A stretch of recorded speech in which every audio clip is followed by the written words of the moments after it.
All right, I think we're ready to roll.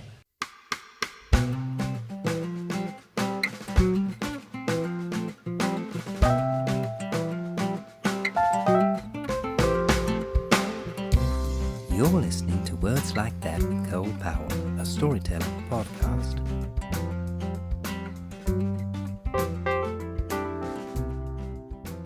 All right, folks, it's another episode of the podcast, and I am stoked today because we have, for the first time in, 2 years? Year and a half, 2 years back in studio?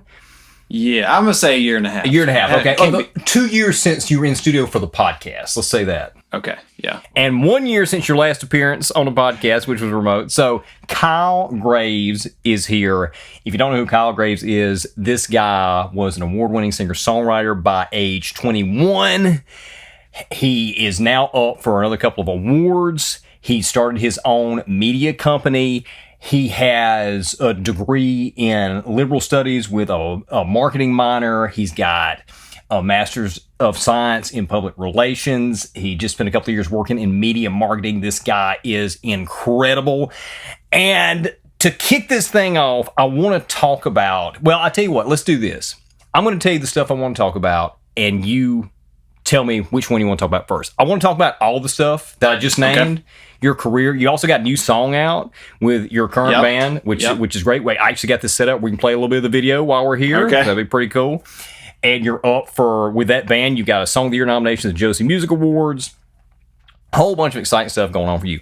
I also want to talk about my song, Outlive My Life, that you shot the video for, that is also up for a couple of awards. I also want to get your reaction to Roy Clark performing Folsom Prison Blues. Okay. And I also want to talk about the live action How to Train Your Dragon. We need to. You and I have both seen it. That's all that we know about each other's experience. Yeah. I don't know where you stand on it, where I stand on it, so that'll be fun. So, what you want to tackle first? Well, we kind of covered a lot just in about... That was just a setup. I know, right? But that's...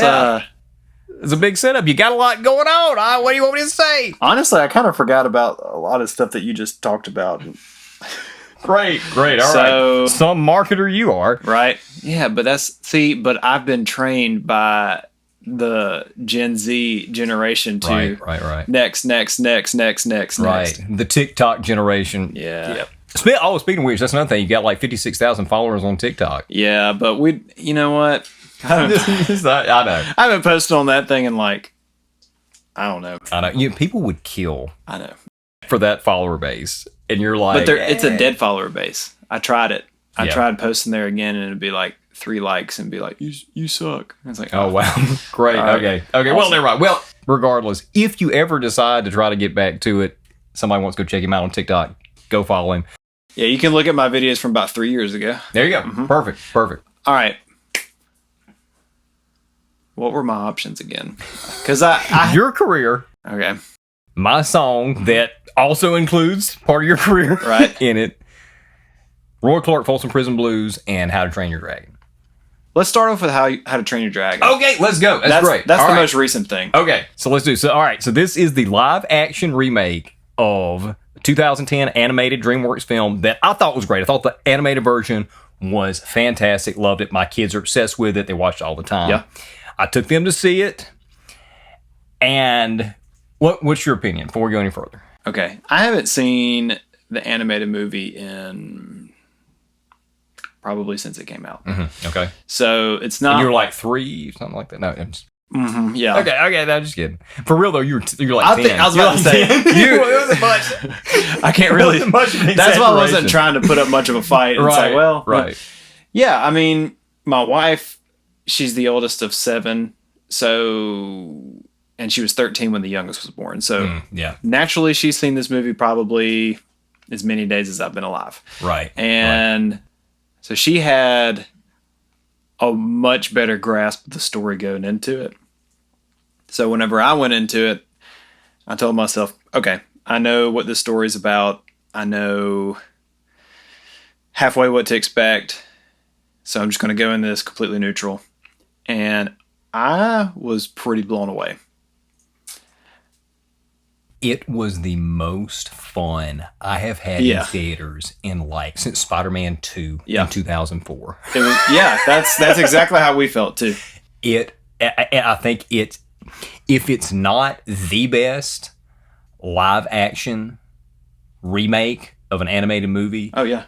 it's top 3. Okay, this is DreamWorks, right? Yeah, and this is, as far as I know, this is the first. Somebody can correct me in the comments if I'm wrong here, but I believe this is the first DreamWorks attempt at doing a live action remake of one of their animated films. Well, they have big shoes to fill for the 100%. next one because, like, seriously, I tried going into it kind of like our conversation with which one of the Spider-Men was it? Was it Spider-Man Homecoming? Homecoming, yeah, that you didn't care for it. I was like, oh man, this is a lot better than I was expecting. Yeah.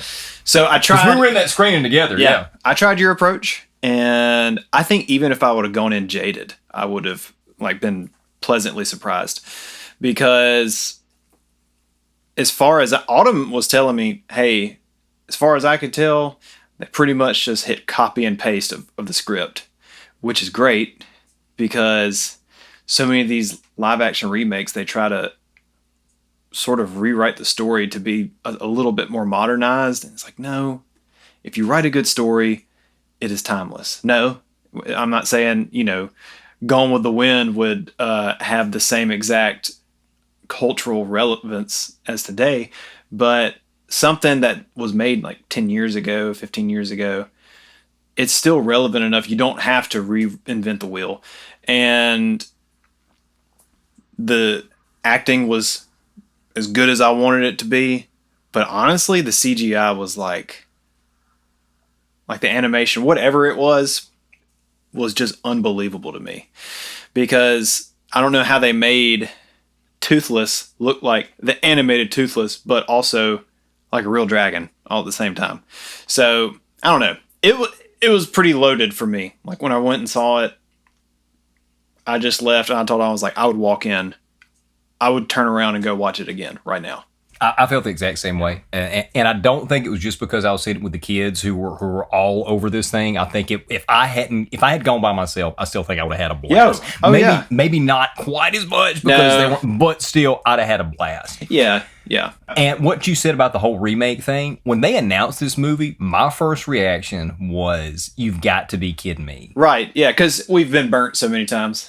Absolutely, and it's only a 15-year-old movie. Right. It's like, what are you doing? You're remaking this great animated film from 15 years ago in live action after we've had just a slew of junk out of Disney on the live action remakes. We've been trained to, that's what's crazy, is we're trained now to expect crap. Right. Yeah. Like we're trained now to be like, okay, yeah, that was cool that it happened, and I think there's always something to be said about the original will always be the best because it was the original. Right. The greatest. The greatest. The greatest. Yeah. Because there's a distinction between best and greatest. Yeah. But, we've been trained to be like, oh, this is about to be the best movie ever. And you go see it and it's like, so the only good scenes were in the preview. Okay, got it. Right. But that was not the case with this at all. 100%. And what finally got, I watched the trailer for it, and I was expecting to hate it. And when the trailer came out and it looked like it was going to be a shot-for-shot remake, I was like, okay, I may go check this out. Then I read that the director that co-wrote and directed the original also co-wrote and directed this one. See, I didn't realize that. And he hates live-action remakes because they change things. Yeah. So he was like, we're not going to do that with this movie. We're going to just basically shoot it shot for shot. I'm looking straight at the camera here because this is going to reach millions and millions. Whoever. Hundreds and hundreds. Hundreds and hundreds. And yeah. That's what I tell myself all the time, and I'm like, about 300 of them is my mom rewatching this exactly, whenever I post a video. Exactly. All you big companies out there that want to reinvent the wheel, you need to take notes from How to Train Your Dragon. Take notes from DreamWorks. Take notes from that mentality that Cole just said, because that's the reason everybody's obsessed with the new thing. 100%. Just saying. 100%. It was great. I will say this. It's funny you mentioned the CG. My only beef with the movie was the CG. Really? What? And I'll tell you. Oh, no, Okay. I'll tell you what. All right, just hang tight. Just hang tight there. All right. So, first of all, I feel like we've reached peak CG in like 2019. Okay. And it's all kind of been looking more and more fake as it's gone on for some crazy reason. Like you would think it would be the opposite, that we'd be getting into the part where you couldn't tell at all the difference between CG and real life. And we are with kind of the AI stuff, but when it comes to actually, you know, the CG in the movies, the old-fashioned computer, okay. There were times where you could tell that the background was a CG environment. Yeah. And it made the actors, the real-life actors, look almost kind of video gamey, Uncanny Valley type. Okay. Yeah. I can. Yeah. As far as the dragon rendering, I like the fact, because I like the original anime movie so much, I like the fact that they just basically took that and made them more textured to look real. Right, exactly. At the same time, they still look like more of the cartoon-style dragons. And I just rewatched, I think you watched this movie years ago with me, Dragonheart, with Dennis Quaid. Wait. You remember Sean Connery? Yeah. Okay. So they just turned 30 Wow. this past, this is July, so May. It was 2 months ago it turned 30. And I rewatched it, and that was like the first CG dragon. There may have been something before that. This was mid-90s, Industrial Light and Magic, George Lucas's company that did all the visual effects. They made this dragon. And even though the CG is 30 years older, and you could tell, okay, it's not as sophisticated, the technology is as sophisticated as what they use in How to Train Your Dragon. Right. The choices they made on the look of the dragon made it more realistic, like what a dragon would actually look like if it were real. Whereas what they decided to do with How to Train Your Dragon is just take the cartoon rendering and make it a little bit more textured, to make it a little bit more. You see what I'm saying? Yeah. It's a minor criticism. It's a minor critique. Sure. And because the original is so good and so beloved, and this version is basically a shot by shot, it's not really that big of a deal. Right. Yeah. But that was really my only beef. I would probably give this objectively, like taking out my personal, at least an 8 out of 10, maybe a 9 out of 10. I could agree with that. My subjective opinion, my personal enjoyment rating, 10 out of 10. Okay, I'm glad you said that. 12 out of 10. Okay. I was about to say, like, are you about to give this amazing movie, like, oh, we talk about how great it is, it stinks. No. Good. Personal enjoyment, 10 out of 10. right, And the good. quality of the movie, at least an 8, maybe a 9 out of 10, because it was done so well. And in terms of live action remakes, the only two that I think might be in contention for being as good as or better, like that top 3 that I mentioned earlier, the Cinderella remake was really good. Yeah. Like, even though they changed some of the story, it worked. It was fine. And the acting in that was great. Yeah. And the Jungle Book I still remake. Dude, you've got to watch the Jungle Book remake. They don't really change much from the cartoon, and what they do change is good. Okay. It works. Okay. Other than that, I feel like all the live action remakes, I've quit watching them. Like, I haven't watched like the last 2, 3, 4 that they've come out with because all the rest of them were so terrible. Right. But this is definitely, if not the best live action remake, top 3, hands down. Absolutely. Yeah. Okay, so let's move on here. What you want to tackle next? Let's talk about, how about, are you talking about me, like, quitting my job and...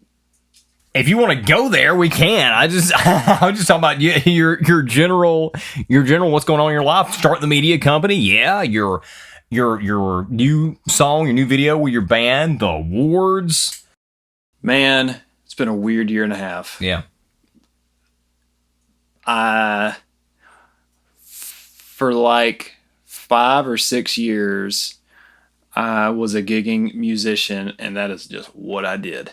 I was in school. Like, I did school, but, you know, I always hated the idea of going into an office every day. And I was like, I'll never do that. And then, you know what? Life hits. And then you got to do that because that's just the season of life I was in.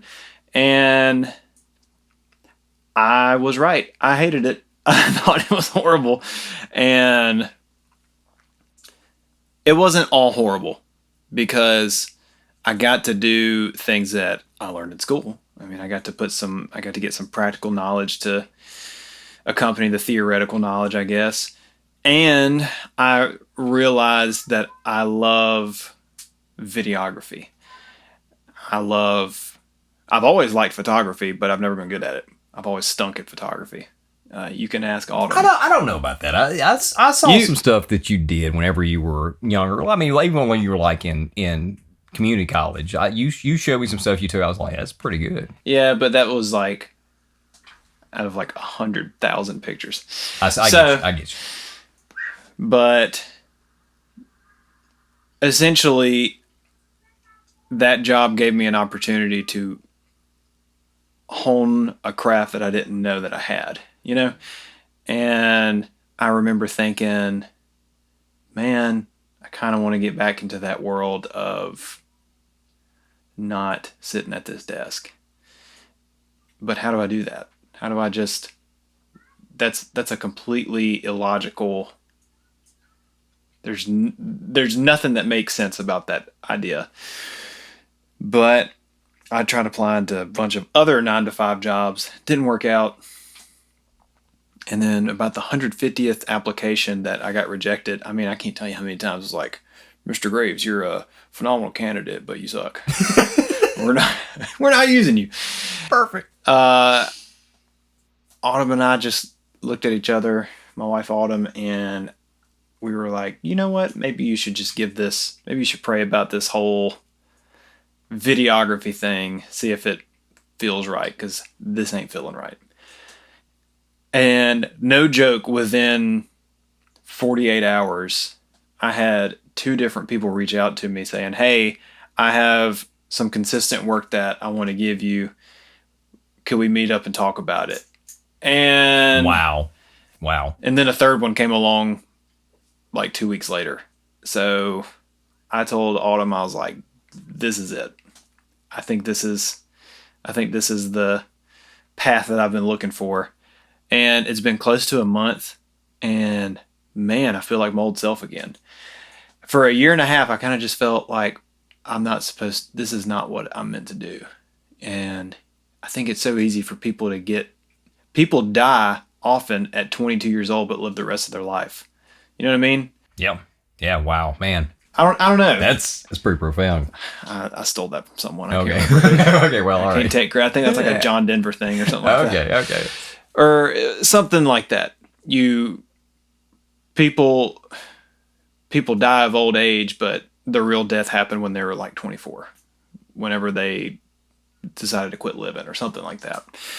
And from day one, I have felt like a noticeable shift in how I feel, in my outlook toward life, my outlook toward music. I mean, music was like a necessary evil just to keep me going, you know? Which is a shame. That is a shame. Yeah. Because it was something that you love. You know, I've been knowing you since, you know, I always joke, I knew you before you knew since yourself. I watched How to Train Your Dragon. Right, yeah, exactly. But, I've always loved music. You've been a music guy. Like, I remember one of the first interactions I had, well, you probably don't remember this because your memory is garbage. Yeah. But I remember we were at church, and I was filling in, doing the youth choir for Brittany because she couldn't be there that night. And I sat down at the piano and was playing, and you took out your cell phone, were like trying to record. But you're just like, you were obsessed with music, like anything to do with music, you were just like there. And for it to have become that for you, what you just described, that's a shame. That's a shame. But it makes total sense. I totally get it. I never, because I remember you had told me you'd gone through a pretty similar time in your life, and I was like, I'll never do that. And then I did, and I was probably even worse than me. You probably even got worse than I did, honestly. Probably so. Ironically, I did write a few songs throughout that time that was like, wow. I think I had sent you some of them, and you were like, you need help. I was like, I know. I think I said this is really good. Also, it's pretty clear you hate your life right now. Yeah. That's what I said. Yeah. And I don't regret anything, though. I don't regret taking that job. So you said also the advice you gave was if somebody has the opportunity to step out there and do that, to, you know, just to go for it, basically. Yeah, my unsolicited advice is if you got an opportunity, you've got to take it, because we live in a DIY world now. You know, I was actually talking about this with a musician yesterday. He was in this amazing studio, and I was taking pictures of him and videos of him. And it's like an absolute luxury. Like, it was a luxury before to be in a studio, but now it's even more of a luxury because there are so many DIY engineers now. I mean, you and I have done. I mean, you've done it way more than me, but you're overall, I think, better than me. No, Okay. I don't think so. Okay. But you know, everything's a competition now. So how are you going to stand out? And this is just advice for people that don't want to be in that 9 to 5 thing, because there's nothing wrong with that, dude. There's nothing wrong with that. People make hundreds and hundreds and hundreds of thousands of dollars working from 9 to 5. But if it's not where you're meant to be, it doesn't matter. Money ain't everything. You're right. It doesn't matter. That's right. So, yeah, man. And I'll add something to that. Sometimes, even if you don't necessarily, you're not set, like you were in a really good position to make this step. Absolutely. Sometimes, even if you're not, you need to take the risk. You got to take the risk.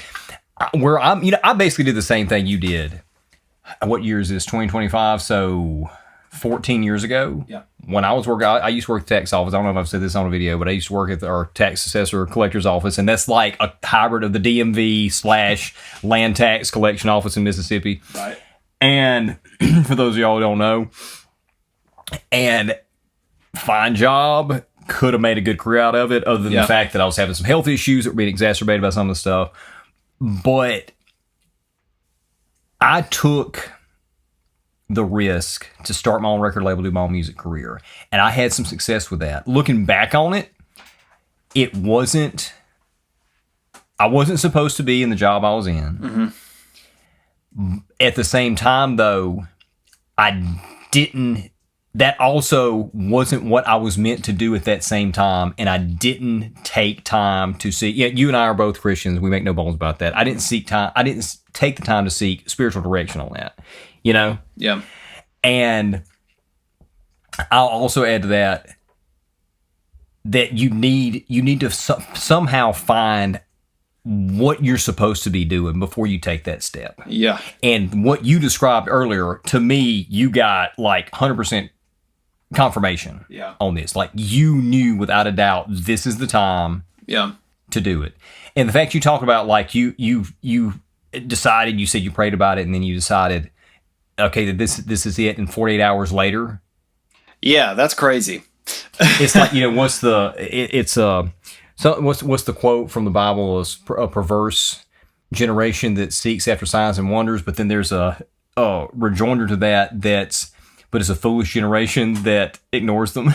Yep. That's not in the Bible, but I think it's true. I think it's true, right?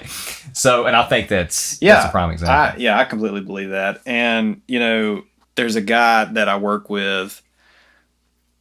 One of he's just full of one-liners, that these nuggets of wisdom. And one of the things that he told me was, I don't need to be praying for, man, how did he say it? It's one of those like tongue twister things. He's like, I don't need to be praying for blessings for what I want to do.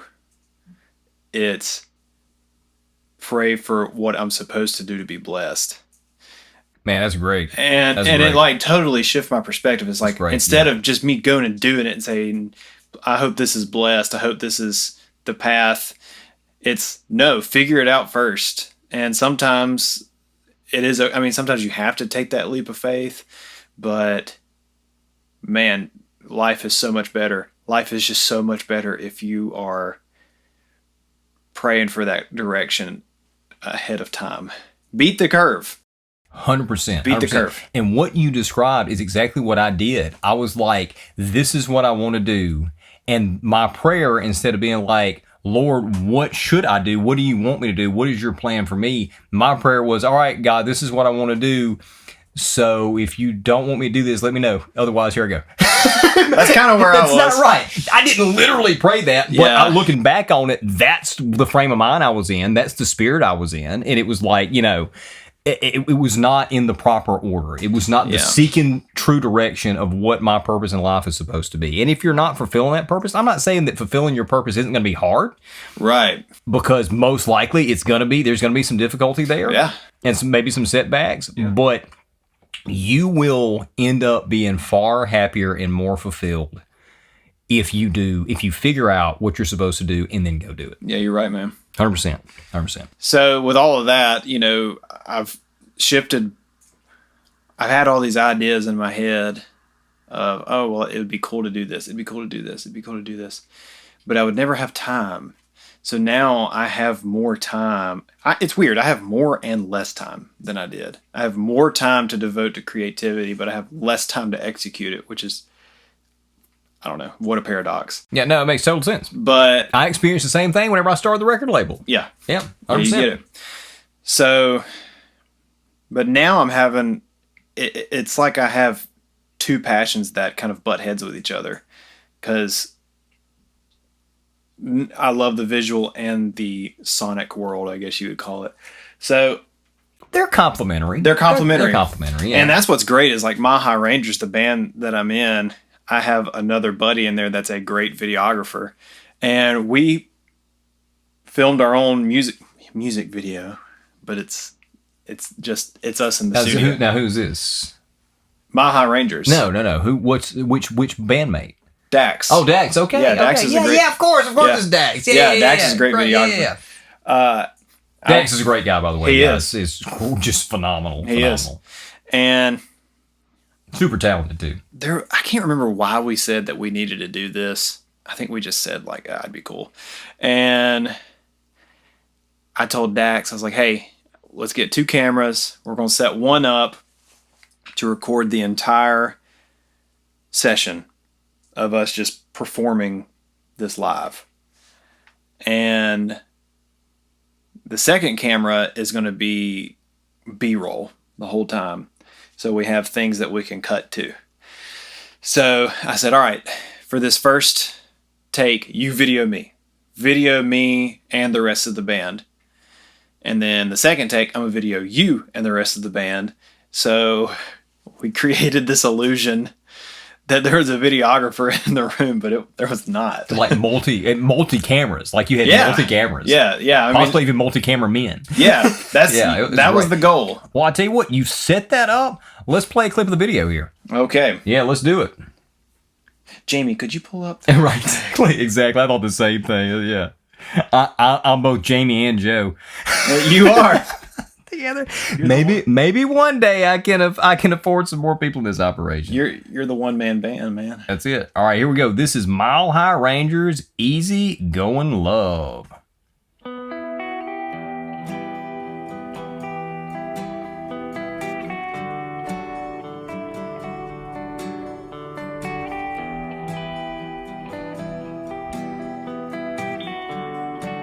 I like that bit where it was you talking before you start playing. That's nice. Is that you on that solo? Is that Cole Yeah, Hill? that's okay. me. Yeah. These are not lined up at all. I could never figure that out.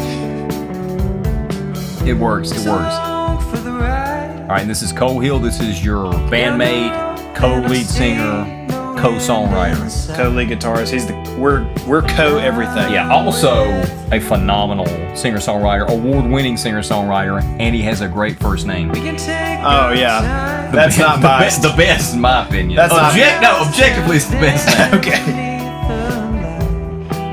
So there's Dax. Dax, yeah. Dad Great life. guy. Great Dad guy. life. Yep.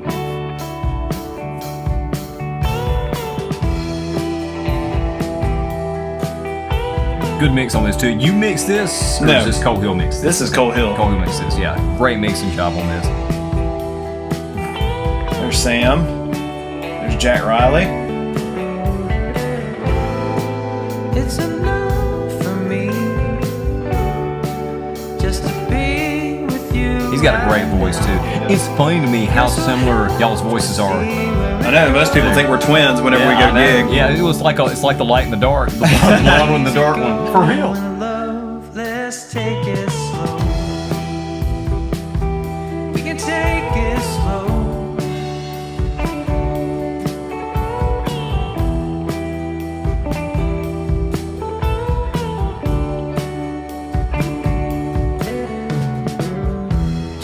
Yeah, man, it looks great. Looks absolutely fantastic. Thanks, man.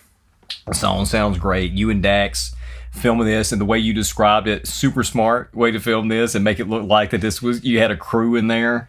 Okay, I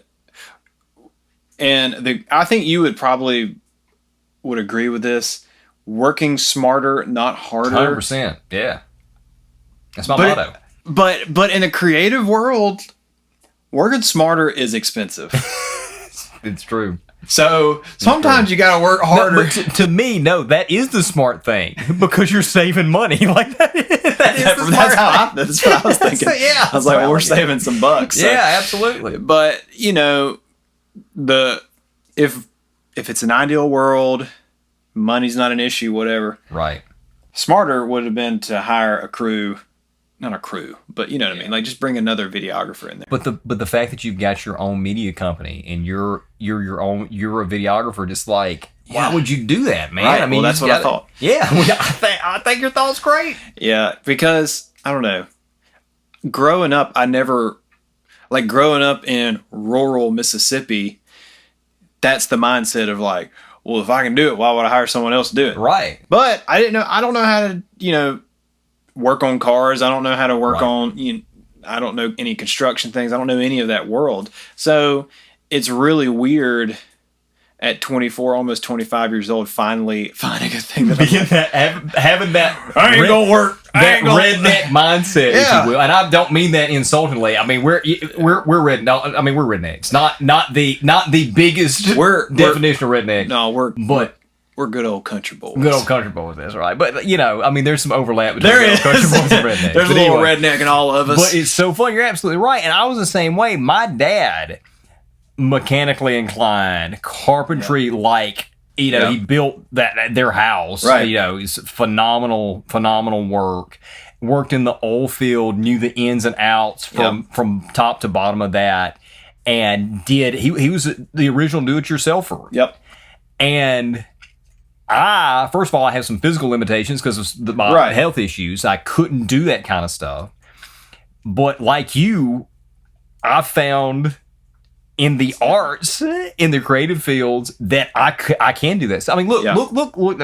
You guys can't see the setup that we got here at the podcast, but this is like the most jury-rigged makeshift studio setup that you ever seen, and you can't see. There's all kind of junk around here. We got the camera set just right where you can't see some of the more undesirable stuff. Some of it you can because we couldn't avoid doing it, but It's all smoke and mirrors. it is. That's But all. This is guerrilla podcasting. Absolutely. And what you're doing is like guerrilla videography. And I just Yeah. pulled the mic there like an ignoramus. But anyway. But that's what people want now. Like Really? they Is want, that the market?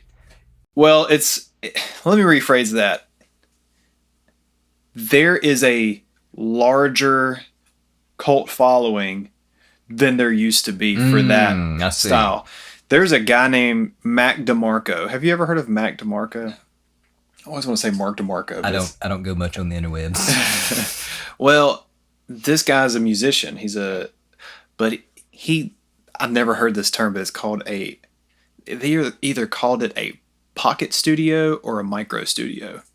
And it's a studio, like a music studio, the same size as the room that we're in right now. And he's got... I've recorded an entire album yeah. right here that I haven't released yet. Yeah, and he's got millions and millions and millions of streams, and people are obsessed with his methods because he gets these unique sounds that you can only get when you have to get creative. Like when you're the one-man band like you are, you have to figure out everything. And he does these things that are so crazy. Like now, we're in this digital age. He records tape. Like a super cheap tape. I would so love to record on tape. But it's like not the good tape. It's the bad tape that shifts the pitch. And wow. That might be a creative choice. He might use like super expensive tape, but I'm pretty sure it's like the cheaper rig that gives it this super unique sound. And when you go listen, you can't play in the same tuning as him. You would have to, it's not like, what is it, A440? Is that the standard? I think it's A440. Yeah. It's like A48 or something like that. It's something like just a bubble off. Yeah. Yeah. But I remember whenever I was teaching this kid how to play one of his songs called Still Beating by Mac DeMarco. I was like, what the heck? Is like the intonation of my guitar is off, or am I not holding a tune? And his wasn't either. And then we held this tuner up to one of the first notes, and it was like all wacky and out of tune. But all of that to say is people are kind of craving that raw authenticity of guerrilla podcast, guerrilla video, guerrilla audio. Like it's almost like an empowering thing. So do you mean to tell me there might be a career for me in this after all? You tell me, man. After 15 years, there might be a pathway opening up. Wow. I really do. And it's just, that's the issue of now. Today's issue is there's so much to consume. How do you find the people worth consuming their content? So that is the struggle. That is the struggle of every creative industry, I think, is there's so much to consume. It's easy to completely lose words like that. Because you're putting out such great content, but there's literally millions and millions of others. It's, many of which already have a following. Right. They're already being treated well by the algorithm. But, I mean, look, Cole's never going to tell you, but coming from somebody who is not a YouTuber and like has posted a few YouTube videos, Cole is not your average Joe Blow. He's not Joe Rogan. Well, no. He's not claiming to be Joe Rogan, but he'll never let you know, like, man, the guy is doing something right, and I hope he keeps doing it. Well, I appreciate that. I hope you do. You know how many times that I've been like, I know. Should I just quit? Is this doing anything? But I was telling somebody today, somebody was like, what are you doing today? I said, well, I'm going down to my old hometown. There's a guy, one of my best friends. He's actually got a really great following on his YouTube channel, and he wants me to come talk on his show. He's like, dude, that is sick. Nice. And I was like, now if he'll just go subscribe, then we'll have something. It was Cole Hill. So Cole Hill, okay, nice. Cole, you've been talked up on the show. I talked about him on the first time you're on the show. You did. Yeah, absolutely, absolutely. But yeah, hey, we could get him on the show. Oh yeah, he would love that. That'd be great. He'd be awesome. great. Yeah. Now, if you want to have some, if you want to have a time, you get Dak Smith on here. Oh, dude, he used to have a podcast called Chasing Rabbits. Really? Because I did not know that. Because he has like severe ADHD. Right. Yes. And his life is chasing rabbits and conversations. Yeah.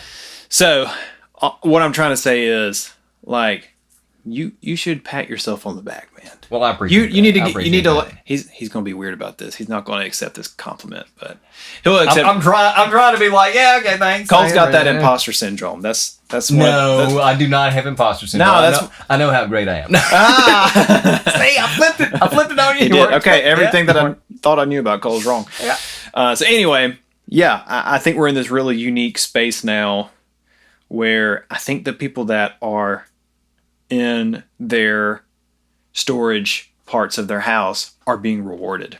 It's just who's going to stick it out the longest. That's true. That's right. Yeah. So, man, I'm sorry. I diverted so this much. This is great content. This is gonna make great content. I'm gonna be able to clip this section out. We're gonna have a great video. This is gonna be the biggest video that we've ever had on the channel. Okay. So it's interesting that you're saying all this. The big thing right now for me, and I did the last episode of the podcast, it was the last episode of the podcast I did, was on the problems with YouTube not pushing videos out anymore, and they're throttling channels. It's not just me. Phil from Wings of Pegasus, I don't know if you watched the episode, but talked about Phil from Wings of Pegasus. He's having the same issues. He's got like almost 500,000 followers. Right. Crazy. Huge. I don't know how many views he's got. Way more than we have. He's having the same issue. After I released that video, there was another musician who was been doing reactions. He just hit like 1,000 followers, and said when he did 1,000, he commented this on our video, that he the same thing's been happening to him after he hit 1,000 followers. Yep. So it's like that's something we're gonna have to navigate. So maybe if we just keep pushing forward, just don't give up, as long as that's what we're supposed to do, because we talked about that earlier. That's important. And that's something I've had to continually seek direction on, try to figure out, am I supposed to keep doing it? And every single time it's like, yep, I need to keep doing this. Doesn't that stink sometimes? It does, because it's like, man, it would be so easy to quit. It would be so easy to quit. I would feel so much better in the moment.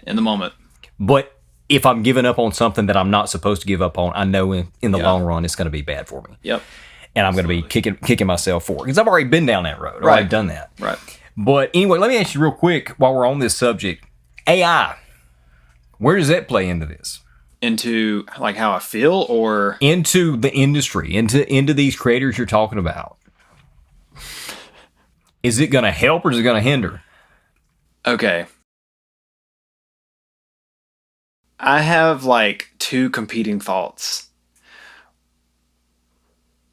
One of my competing thoughts is, okay, on one side, I'm thinking AI is huge. Well, both sides think that. I mean, that's just no question. AI is here, and it's huge, and it's bigger than we thought it would be. One part of me is like, people are going to see so much of AI created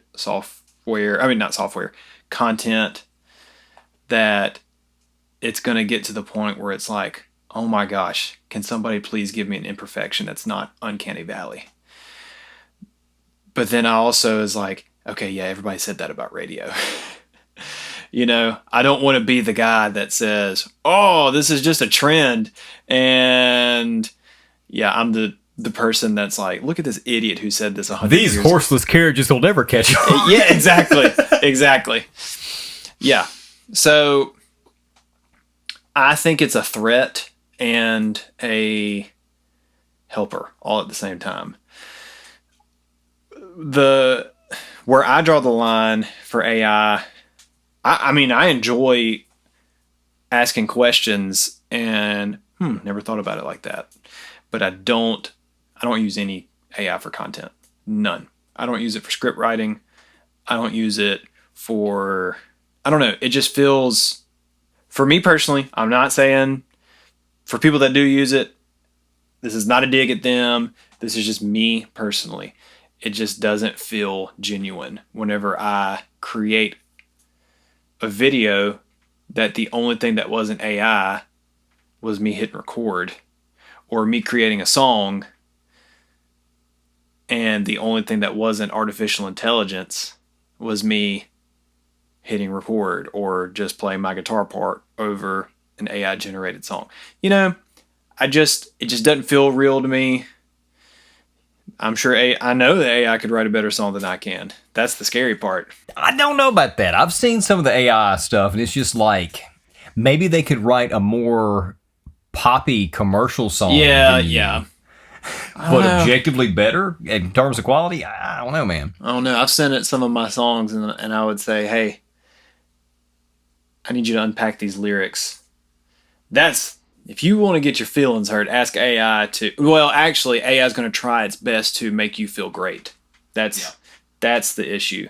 Is AI is going to always pat you on the back and say you're so good.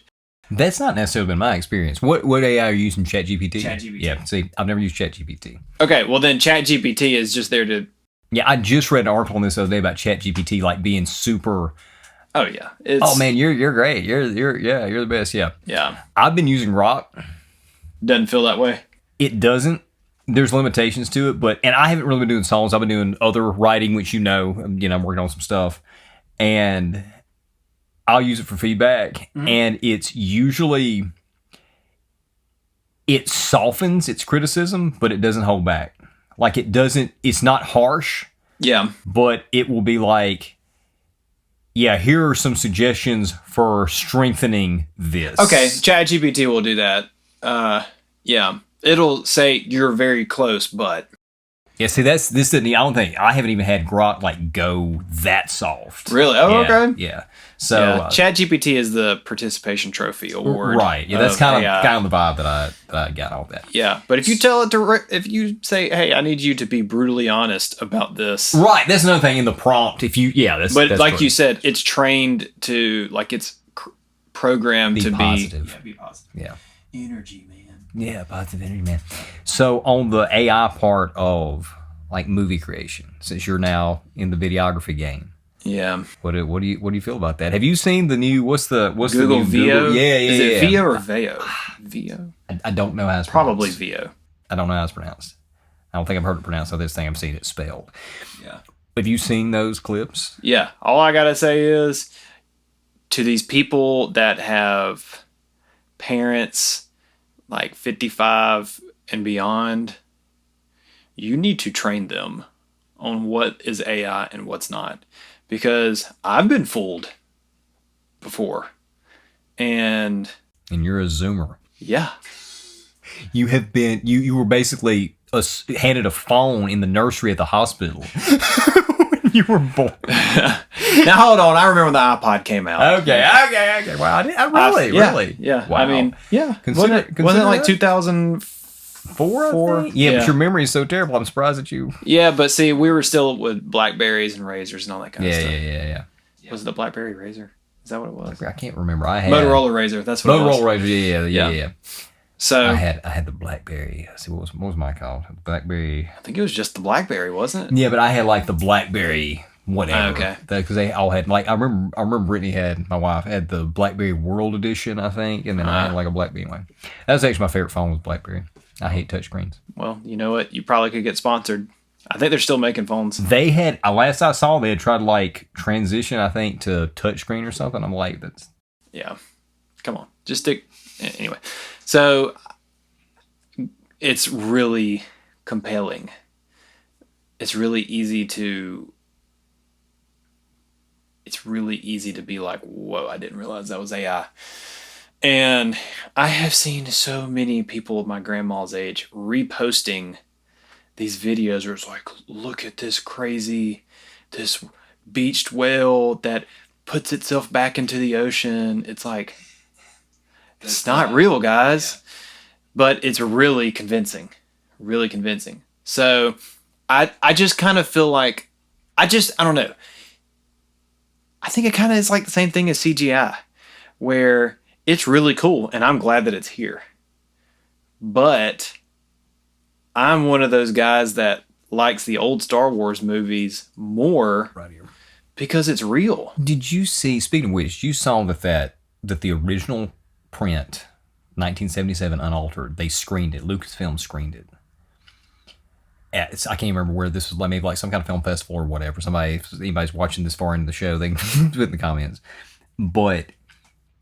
And there are these critics writing articles about how the original Star Wars cut is actually not as good as the additions, the CG additions, because now you can tell that it's... No. And I'm like, no, I have watched it in HD, in 4K in recent years because of fans taking prints. And it's like, no, that's not true. It's better It looks better. It feels better. It feels better. And I would much like when George Lucas did the CG Yoda in the prequels. Yeah. The puppet Yoda, to me, way more realistic. Yeah. Oh, yeah. More realistic. Yeah. And I just think it's going to be kind of the same thing where it's kind of like us talking about How to Train Your Dragon. Like, I was like, whoa, that was great. That was cool. I like that they did this with CGI. And I think it'll all be personal taste. Well, see, here's the difference between CG and AI to me. Let's see if you agree. CG has been pretty much industry specific. Like you don't have the average Joe with the knowledge in the software to make CG movies. AI is currently available to anybody that can pay just a little bit of money. Yeah. And right now, I know there's limitations like the Google VO. There's limitations to how much you can produce in a time period. That's going to change. Like in the next year or two, like you're going to be able to make. It's going to get to the point where it just keeps learning. Well, a Joe Blow is going to be able to go into their computer, write a prompt, or maybe they've got a script. Or okay, they're going to go over to ChatGPT and they're going to say, "Hey, write me a script in this genre," and they may even provide a few more specifics. And ChatGPT is going to spit out a script, and then they're going to go over to Google VO or whatever other AI video, and they're going to put that script in there, and they're going to say, "All right, make me this movie." And in no time at all, that movie's going to be available. What is that going to do to the industry? I mean, you're getting into videography. You're starting to shoot stuff. You've shot 2 music videos for me. Yeah. Like, I don't intend to go down the AI route for my music videos or anything else I may create. There are other people, particularly studios, who are going to be looking to cut costs because, you know, the movie industry is floundering right now. Yeah. So what is that going to do to the industry when anybody can go make any kind of movie they want on demand at the touch of a button? I think that it's going to water everything down. I think it's going to be kind of like when SoundCloud was huge and it's like, whoa, now everybody can, you know, distribute their music, and yeah, everyone can do it. But that means everyone can do it, you know? So I think that there is going to be a mixed bag of... No, I don't think there's going to be a mixed bag. I think that there's going to be like... You're going to be able to eventually tell, oh, this was Joe Blow that made a ChatGPT prompt that... Like, I think we're going to be so used to it at a point that we're going to be like, oh, Joe Blow made this, and ChatGPT probably had written the script, and then Google VO probably made this video. I think we'll get to that point. Like, I think humans are so adaptable that we can catch on. And then the people that are creating real, organic, authentic things, music, video, whatever, we're going to resonate with that more because we're humans. I mean, why is a mannequin creepy? You know, a mannequin is creepy. It looks like it's not quite human. That's the uncanny valley. That's what that's talking about. And I think AI has always had this uncanny valley. But do you think that's going to go away as the technology improves and you literally won't be able to tell? Like, they'll be able to make imperfections and it's going to look like real. I mean, 100% real. You just don't see it happening? I mean, I do, but I think eventually, that's what I'm saying. I think we'll eventually be able to say, it might take years, but I think we'll eventually be able to say, So you're actually going like kind of in a reverse. Not that you can tell it now, but maybe later you won't. You're thinking, okay, maybe there's some things we're already having difficulty telling, but eventually mankind will adapt and be able to recognize AI instantly, no matter how good it is. It's kind of like what you're saying. Maybe. Okay. Okay, just throwing it out there. I liked your SoundCloud analogy. That's one of the best analogies I think I've heard of this. I do think not everybody is a creative, and that's I always have to bring that to my mind because, you know, I'm a creative person. You're a creative person. Your wife's a creative person. So you got a double dose that you're always like in a creative world. Not everybody is a creative person. So there are some people that won't be interested in making their own stuff. Right. So that audience will always be there for the traditional movie model, right? And the TV shows. And like you're saying, they may go check out this SoundCloud-like AI world where everybody's making stuff, but because most of it is junk, and that was true with SoundCloud too. And I was on SoundCloud. I'm still on SoundCloud. I still have stuff on SoundCloud. It's been there for years.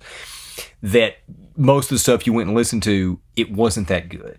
You know, it wasn't well produced, or if it was well produced, may not have been well written, or if it was well written, may not have been, you know. Okay. Yeah.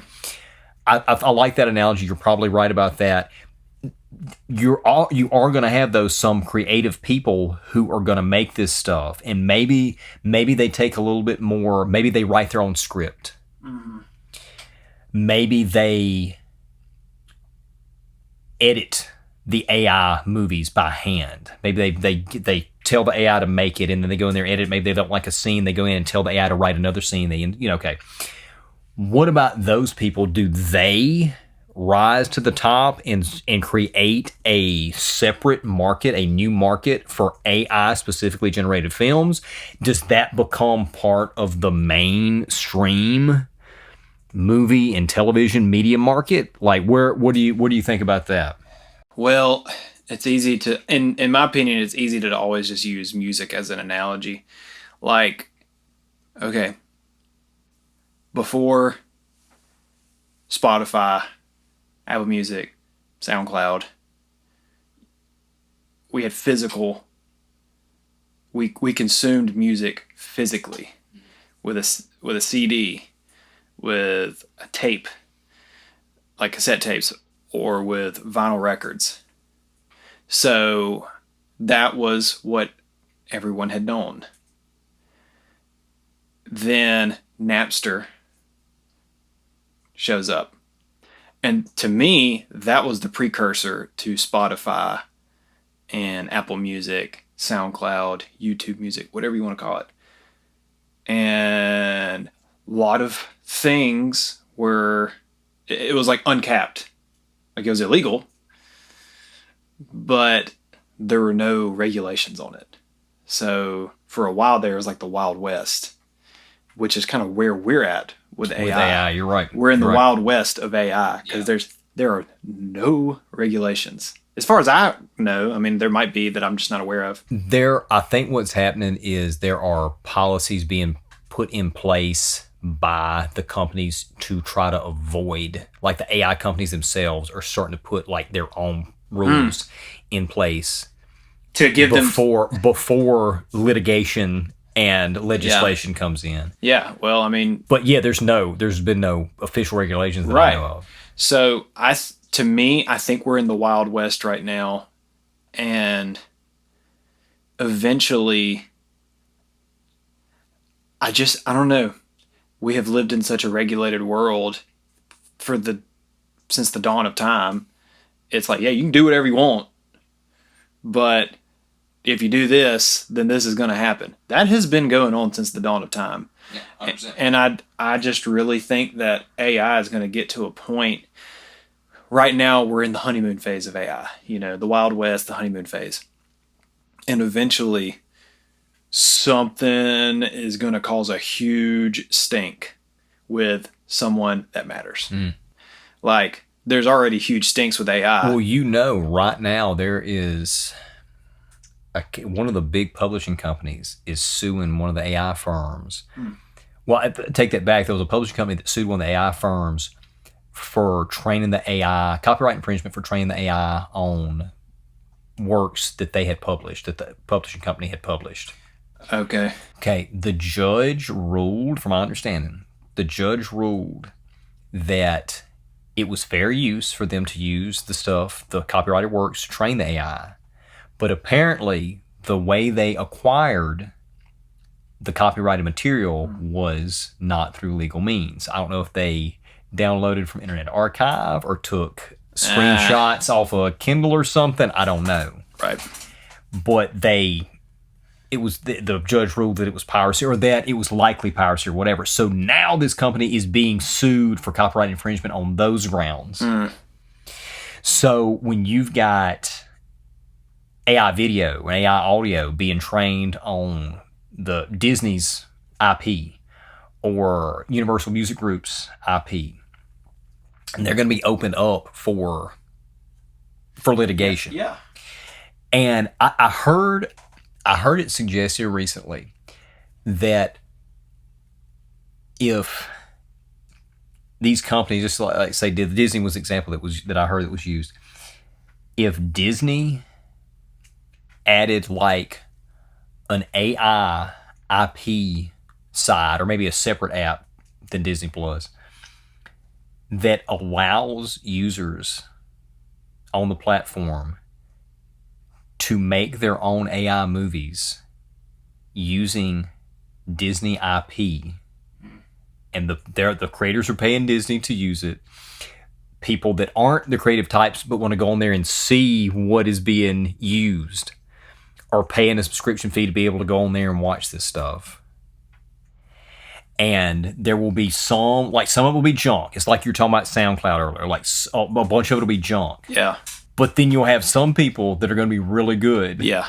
And they're going to make, the best. Like right now, I have an outline for a Spider-Man TV series set in the 60s that would just kill. Yeah. Like if I went on there, put that outline in, or wrote a script, and an AI was able to create it, like that might actually get some attention from users on this platform, this theoretical platform.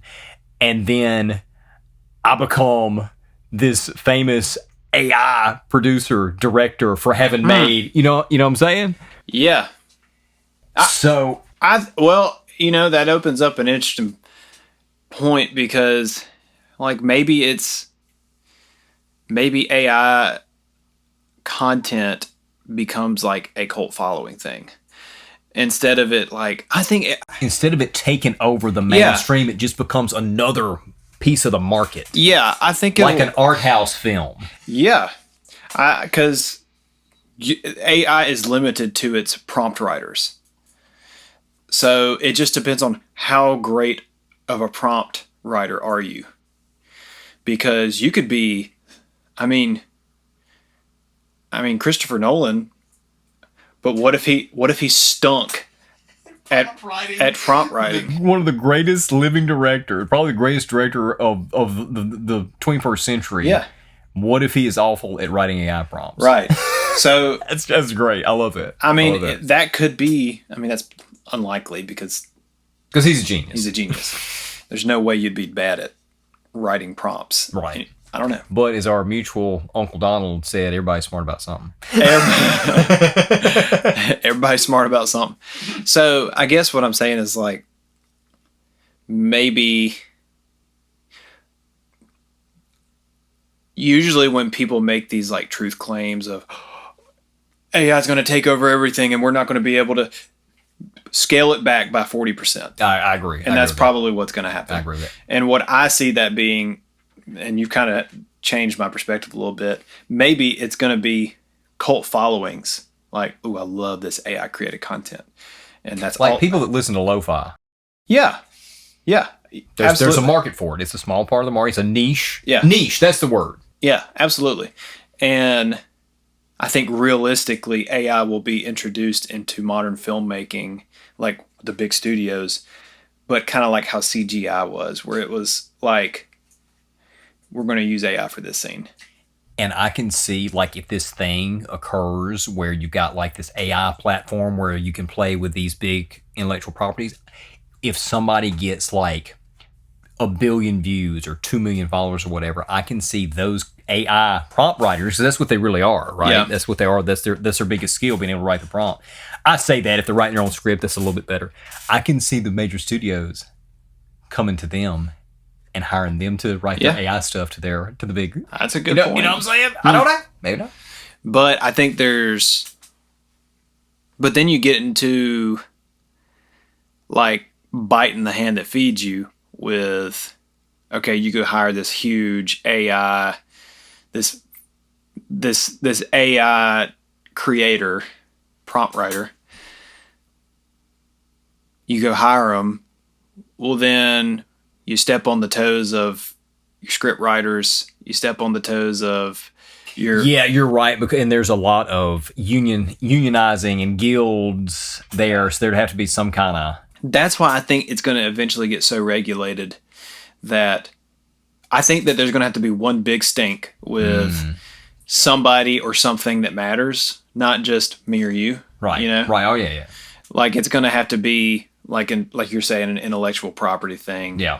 Where Mickey Mouse gets used. And Mickey Mouse is public domain now. Oh, wow, I'm surprised.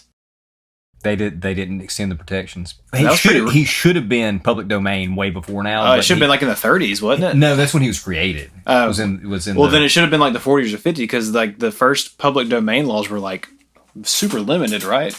Yeah, I mean, he still. I think it was. I have to go back and look. I've researched this before because I've done episodes on copyright stuff and written blog posts and stuff.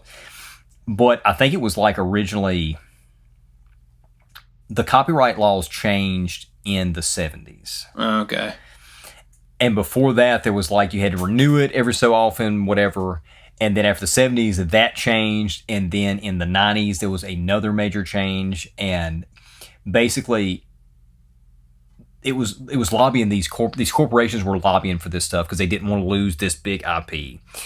And it's gotten to the point now where the tide has kind of turned, where previously the political class was on the side of the corporations, like, yeah, let's give them this protection. And now it's kind of like, actually, guys, y'all have had this long enough. Yeah. And that's why Mickey's now. And look, dude, you're fixing to get Superman's fixing to be public domain, Captain America's fixing to be public domain, and then you'll get into Batman, all that stuff. And I'm pro that, like, particularly with the corporations. I've talked about this before on episodes and written about it. The corporations, they're treated like individuals, but they're really not. They're not. There are many. And that's correct. They're the collective. They are the collective. Anyway, and the copyright laws were originally written to incentivize and protect individual authors. And they have those laws, to me, have been abused by the corporations within this system that has come up with all these conglomerates buying up all the IP. I mean, just like Sony just bought, I think it was Sony, just bought all of Bob Dylan's catalog, all of Bruce Springsteen's catalog, all of Queen's catalog, I think. If it wasn't them, somebody else bought all of Queen's catalog. It's like all of these people, a lot of them, some of them have died. The ones that haven't died are going to die soon. And these corporations are going to have own this stuff for how long and control these big public classics. Yeah. You think about this. Romeo and Juliet. I did an episode. I think I mentioned this on an episode. Romeo and Juliet was based on a work that was based on a work. And, of course, Romeo and Juliet considered one of the greatest works of art of all time. If U.S. copyright laws had been in effect in Europe during that time period, Shakespeare could have never written that play. That's true. So how many great works of art are we missing? That's true. Because we can't base anything or use any pre-existing IP that's been composed in the last 100 years. Yeah, I mean, it's like, what if we never had Weird Al Yankovic? There it is. Not really. No, hey, look, I love some Weird Al. I like Weird Al. White nerdy. That was my theme song in college. Just saying. Well, yeah. So, that's a great point. So, I think eventually, my opinion is, it's going to get used. It's going to be ubiquitous, but it's going to be a lot less than what everybody's making it out to be. Yeah, I agree. I think both sides that are like, oh, it's going to replace everybody. I think that's ridiculous. Yeah. Because I think it would have already. And there's two sides to that too. It's like, oh, it's gonna replace everybody. It's gonna be great. We can go do other things. And then there's other people that's like, no, it's gonna replace everybody that's bad. And then there are other people like, oh, it's gonna destroy the entire world. I think all of those extreme viewpoints, I don't think they're going to come to pass. Yeah. That usually doesn't happen. But anyway, now for something that uses no AI whatsoever, the video for my song, Outlive My Life, that you shot, you were the videographer on that, did a fantastic job. This has been nominated, the song has been nominated for Folk Song of the Year at the Joseph Music Awards. Yep. The video has gotten Performance Enhanced Video of the Year, and I have gotten a Best Actor nomination, which is insane. That's crazy. I have come a long way from the vacation Bible school plays of my youth. So, the crazy thing about this song is, I think you know the story on this. I basically worked on it for 20 years. I wrote the first version of this when I was right after I turned 17, like 2 weeks after I turned 17. And I released it that was in 2005, November 2005. I released this in October of last year. So that's 19 years. So you're almost to 20 years. And I sent this to you. I wanted to kind of do a bit of development of a song and kind of show what it's like. First, let me play. I want to play a little bit of the video so the audience can hear the finished version of the song before I play some of the older demos. Yeah, I think that, yes, let's go right there. So here's video, some great shots. This shot right here was all you. Like I told you, find me, do something, get some more footage from different angles, and you did this. It looks great. Let's back this up just a little bit. Well, I hate to tell you, friend, but I'm already gone. I've lived my life. Whoa, yeah. I've lived my time. Yeah, the world has changed. Great shots, man. But Close up of the eyes. Not everybody has those lashes like you, Cole. I know, right? Got some beast in lashes if I do see some myself, man. Is that even? Does people say beast anymore? Is that like? Okay, sorry. You should keep that in so people can see how. Oh, that's we're not editing that out. Good. We're not editing that out. And then whenever we get to the second chorus, we got a full orchestra going. Thou live my life. Oh yeah. Thou live my time. More great videography work from you.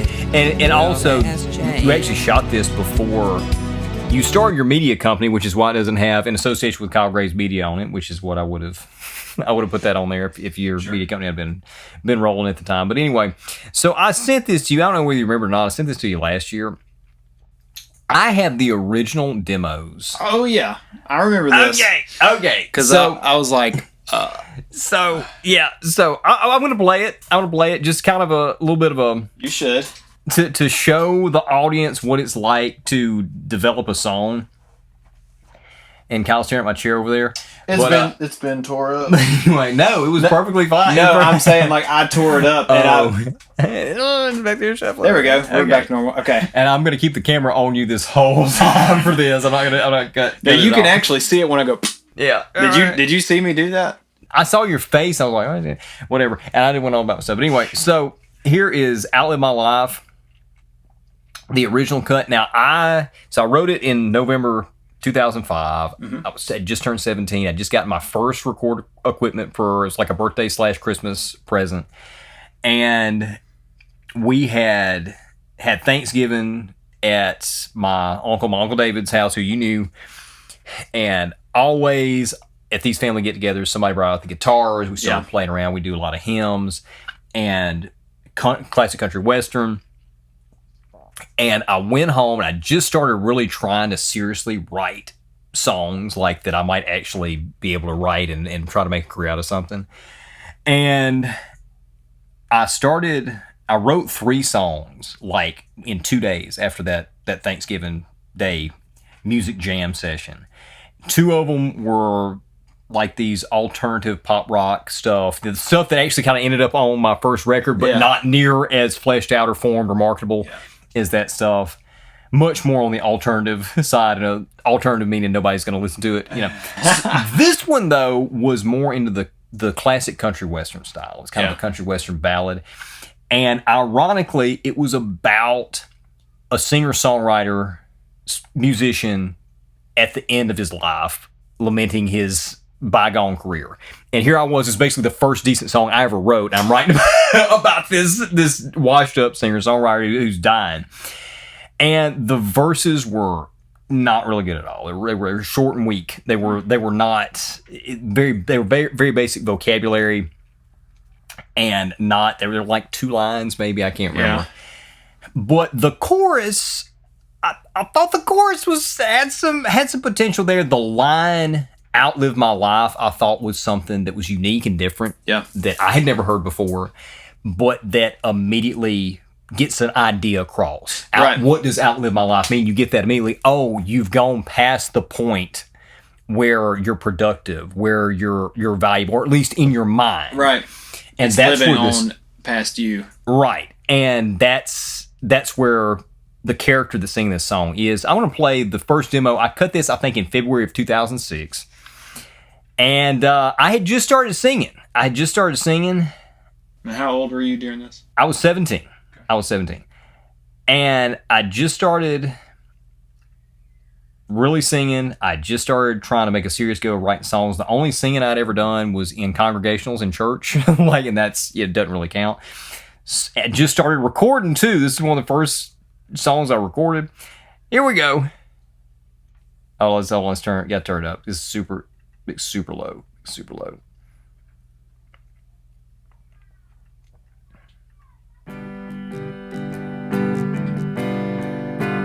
I live my life. Whoa, I live my time. This doesn't sound like you at all. I know. What has changed? And I got my DI Epiphone electric plugged in and an acoustic overdub. Kind of a slow, mournful country ballad. But lyrically. Oh, yeah. Lyrically. Okay, there's something there. All right. And also, I want to show you this. This was actually taken the summer previous, but there wasn't a lot of change. This is... That's who's singing. That's who's singing that. That's the face associated with the voice. Yes, there it is. There it is. I was technically 16 whenever this was shot, but again, there was not a lot of change between this picture.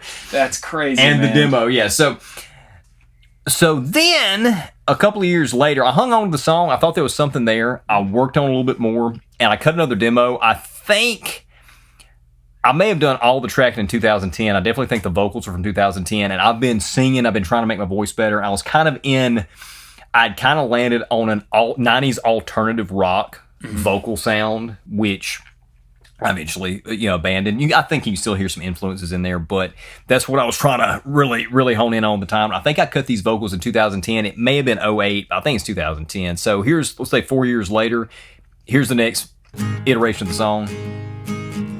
Nice full acoustic sound. I live my life. Noticeable increase of skill, tone control. 100%. But I'm totally trying to do Eddie Vedder here. Yes, you are. To a country western ballad. I don't know. Maybe I should have stuck with that. That might have been my bag. I don't know.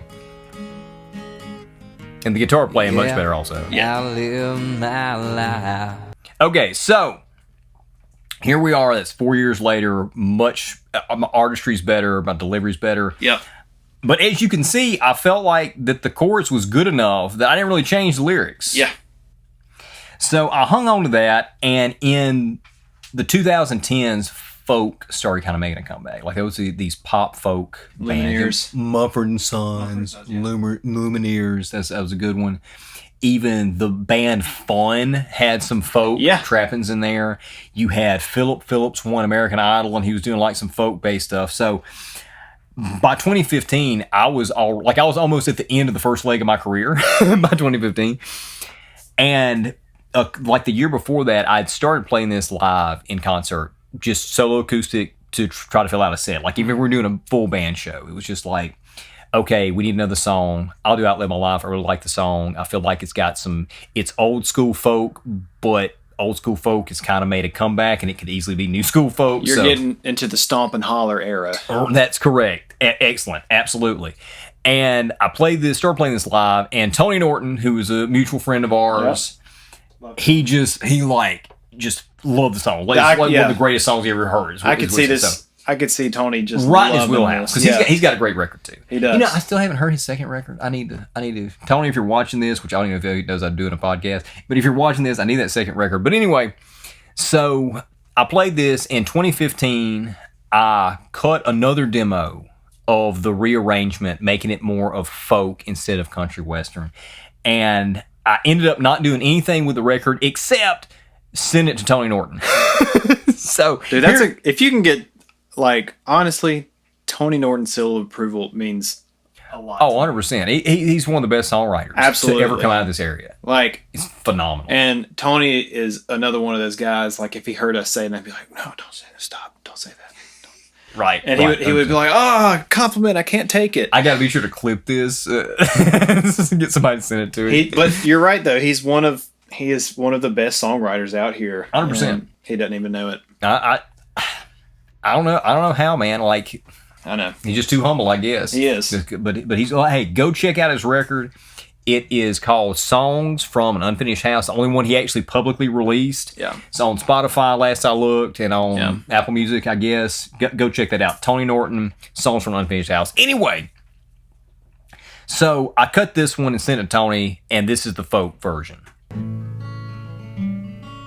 Thou live my life. Whoa, yeah. I feel like my voice actually sounds younger than it did in the previous. Definitely smoother. I definitely think so. Yeah. Which is funny because maybe it needed a gruffer sounding voice. It's supposed to be an old dude singing it. Well, you're kind of leaning into more of the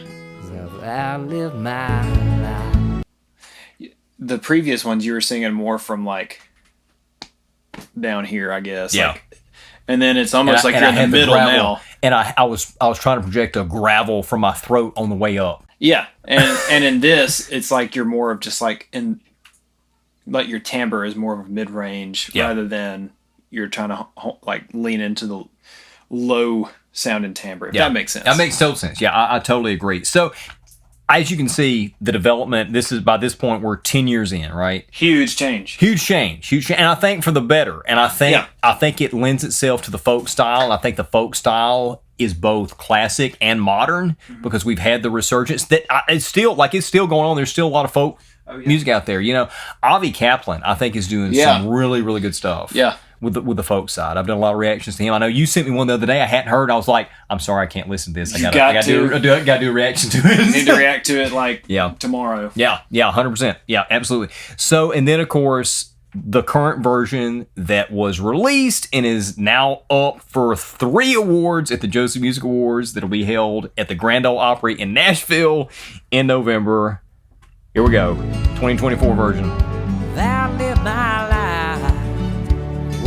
Vocally, I'm about the same as I was on the previous cut. A little bit more mature, I feel like. I was about to say, you seem looser in this. Yeah, I agree. Like it's more natural by this point. Yeah, this is after I quit performing. Got more natural after I quit. Yeah. And of course, we got the full production with the strings and the kick drum and the bass. So yeah, and so I guess the reason I want to play that and go through that is for any young creators that are out there, the lessons from this are don't throw anything away. No, don't. For real. Even if you think it's terrible, or even if you initially think it's great and then are looking back on it in a week or a month or a year and then think it's terrible, don't throw it away.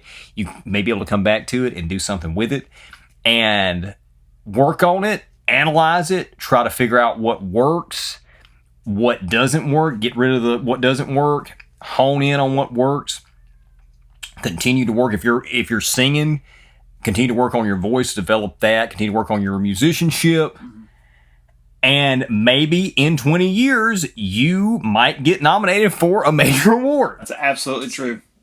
Like, you're living proof of that, man.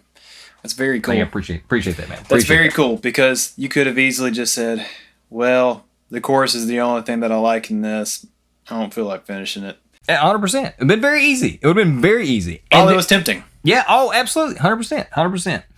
So there's Outlive My Life. Again, the video was shot by Kyle Graves. It's with us in the studio, and he just did a phenomenal job, obviously, or would not be up for this award. And this goes right in with your new videography business. Go check out Kyle on, let's see, you're on Instagram. You just launched your YouTube page, Kyle Graves Media. Yeah. Go subscribe to that. Go follow him on Instagram. You got some really nice stuff on Instagram. And I've actually got a screenshot I'm going to put up, not a screenshot, but a screen recording showing your pages I'm going to put up here. And go check him out. Go follow him on whatever platform that you're on. All right, let's wrap the show up with a music reaction. This is kind of how the YouTube channel, if you're watching this on YouTube, this is kind of how the YouTube channel, this is how the YouTube channel became anything, how we've got now 1.2 million views. It's crazy. Is that insane or what? That's awesome. We're over 7,500 subscribers. And our biggest video was a music reaction that you did a year and a half ago.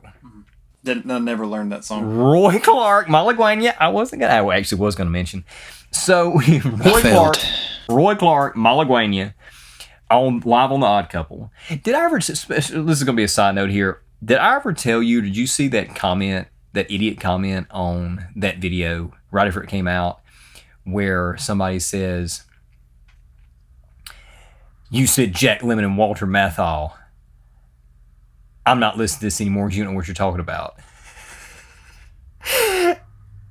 And there's something along those lines. Yeah. And I said, how to tell us that you didn't watch the video after longer than 15 seconds without telling us you didn't watch the video longer than 15 seconds. And he responded back with something like, why do I have to watch the video? I'd seen all I needed to see, and you didn't know what you're talking about because this is Tony Randall and Jack Klugman. And I said, because I was telling about the original movie before clarifying that it's like, this wasn't that gas. It's like, hey, so you definitely thought that the second iteration was the only living thing. Good job. Right. So it was just, anyway, it was just really, I don't think he ever responded. That's the internet, ladies and gentlemen. That's the internet. But anyway, so that was our biggest video. It was Roy Clark on The Odd Couple playing Malaguena. And I challenged you at the end of that to learn Malaguena. You're like, yeah, I gave you a year to do it. And we still have people subscribing, being like, yeah, I subscribed to see Kyle do this song. And you still haven't done the song. So I'm still working on it. I'm going to keep subscribing. Right. Keep watching videos because it's going to become a running gag. It's going to be like 10 years. Oh, no. No. In 2 days, I'm going to have this mastered. Right. Yeah, right. Because you've already been working on it for 18 months. It only takes 2 more days. So this one, I'm not going to issue you a challenge on. I just want you to watch it. This is Roy Clark playing Folsom Prison Blues, which is a song that's near and dear to us both. Oh, yeah.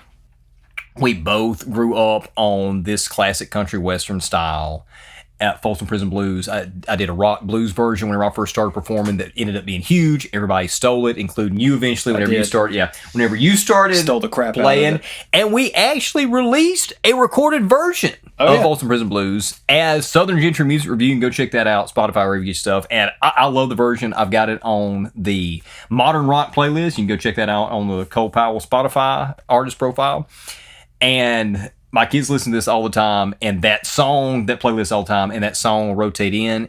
And whenever it comes on, you start out with the lead vocals. I'm on acoustic guitar. I think it holds up really well. Yeah. And I can't say that about every song that I have engineered, mixed, and released, because some of them come up and I'm like, oh, this just doesn't, I should have done this. There's just a magic between Cole and me in the studio. Okay, it's getting a little weird. I'm not gonna lie. But okay, let's move on here. Now, anyway, this is Roy Clark doing Folsom Prison Blues. I think it's got the year on here. Let me look here.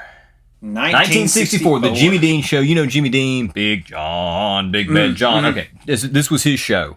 And there is no lip syncing. This is totally live, and you'll be able to see how we know that for sure as we get into it here. So let's go. Roy Clark, live, Folsom Prison Blues, 1964, Jimmy Dean show. Here's a tune, been one of my favorites, and I'm sure that you'll recognize it. It's one called One of My Favorites.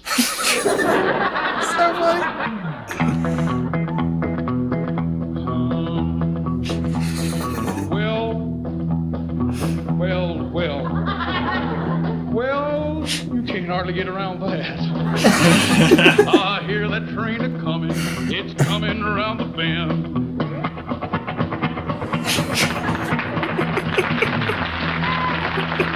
The facial expressions. That's a train coming around the bend there. Part. I ain't seen the sunshine since I don't know when. Lord, I'm stuck in Folsom Prison. Time keeps dragging by. Well, that'll make your eyes smart. Every time I hear that freight train, I hang my head and I cry. Yeah, cry. All right, I will stop right here. I got to ask you. Could you do that? Could you slip in and out of comedy and incorporate? No. Yeah, me either. There's like no way. There's no way. He is a master of the guitar. Like, there's just nobody can deny he's a master of the guitar. But he's also a master of, like, comedic relief, comedic timing. And you're either good at one thing or you're good at the other. He's good at both. And at the same time. Yeah. I mean, this is crazy. Just for him to be able to, I don't think people understand how hard it is for somebody that's that talented to be that intentionally not good. Right. That it's and good. Yeah, like his goal for all these people that are like, are you saying that he's bad? No, I'm not saying he's bad. No. He is so good that he can be bad and it sounds good. It's the entire performance is a comedy bit. Yep. Yet everything he's doing is totally intentional. All the good stuff, all the quota, and him starting out. It's called one of my favorites. It's hilarious. It's hilarious. I saw somebody in the comments say something to the effect of, this guy has. They obviously know who Roy Clark was, or were acting like they didn't know who he was. I guess. But anyway, said he has a surprisingly modern sense of deadpan humor. Yeah. His book is beyond his time. Right. Yeah. This is 1964. Like, you know, and I've watched a lot of stuff from that period. This is something different. This is something unique. You didn't see anybody doing that. No. And I love his bits. The train. That's a train. And then he takes the drag. Yeah. That's a train. Like, he's having to explain the joke. By the way, everybody. That's right. Hold on. Good. Right. It's so good. All right. Let's get back to it. Just a baby, my mama told me, son, always be a good boy. Don't ever play with guns, but I shot a man in Reno. Just go watch him die. Like it'd have been a Gatling gun, too. I know, it's so And impressive. every time I hear that freight train, I hang my head and I cry. Oh, pick it out one time, Luther. Wow. Yep. Them faces. Watch his leg work.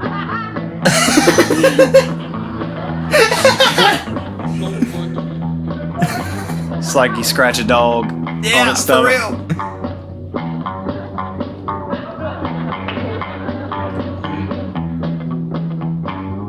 I feel like it's kind of poking at Elvis a little bit. Absolutely, them hips. Yeah. Go like think it looks funny out there. You're sitting back here. Looks like a. Can't say that on live television. Well, it's an interlude. 1, 2, 3. I thought that was a funny line. Nobody laughed at that one.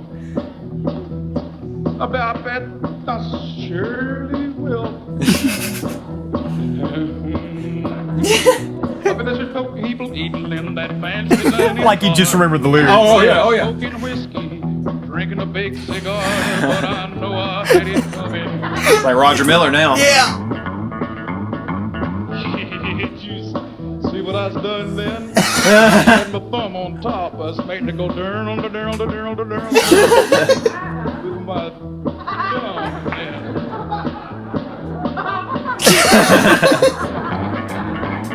Oh wow. That's pretty wild.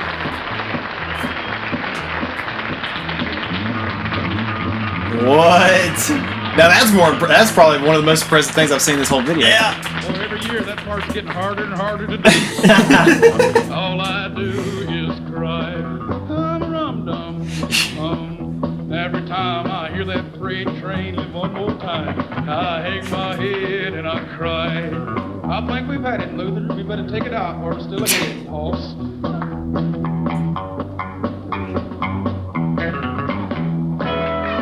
And then he just does a little mini shred there at the end. 100%. What'd you think? Oh man, like I think people just I don't know. The audience didn't know. Like the audience doesn't know today how impressive that was, but the audience back then really did not know how impressive that was. Right. And I also like I feel like some of the jokes went over their heads. Yeah, like whenever what was he saying? That's the interlude. Right. When he was going hilarious. because he's like, oh yeah, I forgot that's actually the part that goes in the song. That was great. No, but everybody was like, oh, he's just playing. Right. Some of the bits they got, like you heard the audience laugh a little bit here, and then some of them, like it was like, guys, this is like one of the funniest bits I have seen. That's the interlude. It was a total comedy bit set to music. Yeah. The man, like you were saying earlier, the man is a comedic genius. He's also a musical genius. Look at the talent. Yeah. Everything that he did there. You talked about the most impressive thing he did was playing the on the mic stand. And then he moved to his foot. And he moved his what in the world? Yeah. Wow. And he could just go in and out of whatever he wanted to Seamlessly. Yeah. If he's wanting to be There's jokey. If he's wanting to be serious and play it down. And he chose the timing perfectly when it was like time to be serious. Right. And then he chose like, all right, time to break it up a little bit. Absolutely. Like it felt unnaturally natural. Yes. 100%. Absolutely love that. And maybe this will become our new biggest video on the channel, or it's only going to get like 5 views. We'll see. We'll see. Anyway, let us know in the comments what you thought about that performance if you're a big Roy Clark fan. Also, let us know if you want to hear Kyle learn to play Roy Clark's arrangement of Malagueña that he performed on The Odd Couple in the 70s. That might be, I don't know what would be harder, Malagueña or Folsom Prison. Folsom Prison routine? Oh, that would be funny. Like, You don't learn learn that Roy Clark. I am not doing that. I'd look like a fool. Only he can look cool doing that. Right, I know, and he did too. He did. So cool. He looked so cool. Like you want to be that guy. Like, man, I wish I could do that. You know what's funny is like people. Well, I'm gonna say this. A lot of people might not know who Ray Liotta is in my generation. You're right. But I was gonna be he like, passed away a couple of years ago. Really? Surely did. Well, shows how much I know about Ray Liotta. Well, I was sitting there thinking, I was like, you know what? That kind of looks like Ray Liotta. I can totally see that. I can see that. Especially like old Ray Liotta in the movie Blow. Right? Yeah. I don't know. Yeah, Anyway, I can totally get that. They should make a bit where it's like SNL should do a bit where it's Ray Liotta playing Roy Clark. Roy Clark. That'd be everything would go. It was just it's meta. It's too meta. Yeah. Too meta. But anyway, that was excellent. All right, I think that's going to wrap up the show. Is there anything else you want to cover? If you want to do the thing, do the thing. And that's in reference to if you think you can do a thing, but you're scared to do the thing, you need to just do the thing. Mic drop. Yeah, it's real cryptic. That's real cryptic for all you smart folks out there. If you know, you know. Ick. Yeah. All right, folks, that is it All right, folks, we wrapped up the interview, shut down the studio, had a nice dinner, and realized that we never talked about Kyle's current awards nominations. The Mile High Rangers are up for Rock Group of the Year at the 2025 Josie Music Awards, and their song Spring Fever, which you can find everywhere, is up for Rock Song of the Year. Go check it out. It's fantastic. Congratulations to Kyle and the rest of the guys. And now, back to the end of the interview. Hope you enjoyed the episode. Let us know in the comments what you thought about it. What you thought about How to Train Your Dragon. We talked about some of the thoughts we've shared on the entertainment industry, on choosing your career, on doing what's right for your life, on the Roy Clark reaction, whatever you liked or didn't like about this. Actually, whatever you liked about this video, because if you didn't like something, we don't want to hear it. No, just kidding. Yeah, go away. No, actually, any comments boost the algorithm, so even if Say your thing and then go away. Yeah, that's that too. No, don't do that. What in the world? What in the... Kyle's tearing up my studio. Hey, this place is so nice too. Right? It's so pristine. I've broken a chair twice. I don't know how that's possible. Exactly. And that's gonna wrap us up. Like, subscribe, comment, all that good stuff, and we will. Oh, and go follow this guy on all the social media platforms. Kyle Graves Media on brand new YouTube channel. He just recently launched his Instagram page. Also, his band Mile High Rangers also just launched a YouTube page, and y'all are on Facebook, we're on Instagram, all that stuff. And you've also got an artist page on Instagram. Kyle Graves artist page on Instagram, Facebook, all that. Go subscribe to all that. And we will see you next time. Man, thanks for having me. You're not welcome. I know. Never come back. I'm never having you back on the show. This was a unmitigated disaster, and I hate your guts. Yeah, well, the feeling's mutual about me. About myself. Okay. Yeah, Well, I got things I got to work through. Yeah, I get it. Let me loot your hair. Doesn't look very good with these on, so. Actually, I think it looks pretty cool. It kind of tames it. A little See, bit. See, I like that. he doesn't get it. No, I guess not. He doesn't get it. Yeah. Some of us can grow the hair, others can grow the beard. Yeah, you can see who's got what. That was weird. Okay. I should turn the cameras off. I should already turn the cameras. That's it. Bye, everybody. We're done. That was, I thought it was great. Yeah, I did too. I was great. Can't handle words like that. Theme, Words Like That by Cole Powell. Lead in by Ryan Purser. From Wicked Woman by Four Way Stop. Original cover photo by Kelly Bagwell. Recorded at Randomine Records. Section 107 of U.S. copyright law allows for the fair use of copyrighted material for purposes such as criticism, comment, news reporting, teaching, parody, or research.